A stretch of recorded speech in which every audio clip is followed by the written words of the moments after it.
কোরআনে কারিমে যদি সত্যি রাজনৈতিক কথা না থাকতো, আল্লাহর কসম আমাকে পিটিয়ে মেরে ফেললেও রাজনীতির কথা বলতাম না। এই বাংলাদেশ তো প্রমাণ অলরেডি পেয়েছেন। এই 54 বছরে কোরআন দিয়ে যারা রাজনীতি করে তারা দুর্নীতি মুক্ত।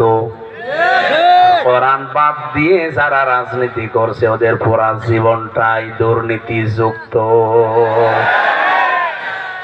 15.5 মাসে আরো বেশি হয়ে গেছে অনেকের, যাদের রাজনৈতিক জীবনে কোরআন নেই, কোরআনের কর্মসূচি নেই, ওরা মানুষ থেকে জানোয়ার হয়ে গেছে। এই জন্য আমি রাজনৈতিক কথা বলে আপনাকে আমি রাজনৈতিক অঙ্গনটা পবিত্র করতে চাই।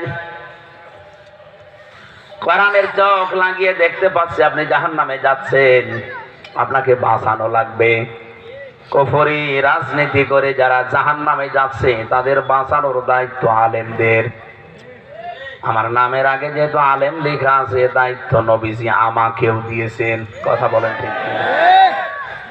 এই জন্যই তো বাস্তবতায় আপনাদের বলা লাগে যে আপনি যে রাস্তায় আছেন কোরআনের চোখ লাগিয়ে দেখলাম যে না, রাস্তা ঠিক না।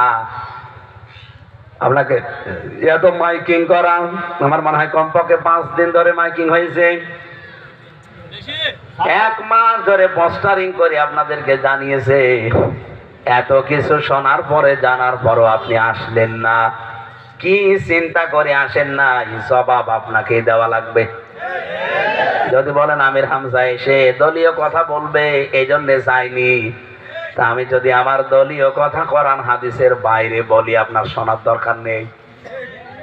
আমার দলের কর্মসূচি যদি কোরআন কেন্দ্রিক থাকে, মাস্ট বি আপনাকেও শোনা লাগবে। আজকে আমার তেলাওয়াতকৃত আয়াত, এখানে 5টা গুণের কথা আছে। কেউ যদি পৃথিবীতে মুহাম্মাদুর রাসূলুল্লাহর উম্মত দাবি করেন, আপনাকে আমি জামাত ইসলাম করতে বলি না, চরমনায় পীরের মুরিদ হতেও বলছি না, খেলাফত মজলিস করতেও বলছি না, কিন্তু আপনি রাসূলুল্লাহর উম্মত এটা হবেন কিনা বলেন? হবেন না? এটা হবেন না। আল্লাহ এই আয়াতে সেই গুণগুলো আমাদেরকে শুনিয়েছেন। সূরা ফাতাহ, ফাতাহ মানে বিজয়। ফাতাহ মানে কি? আরো জোরে বলেন।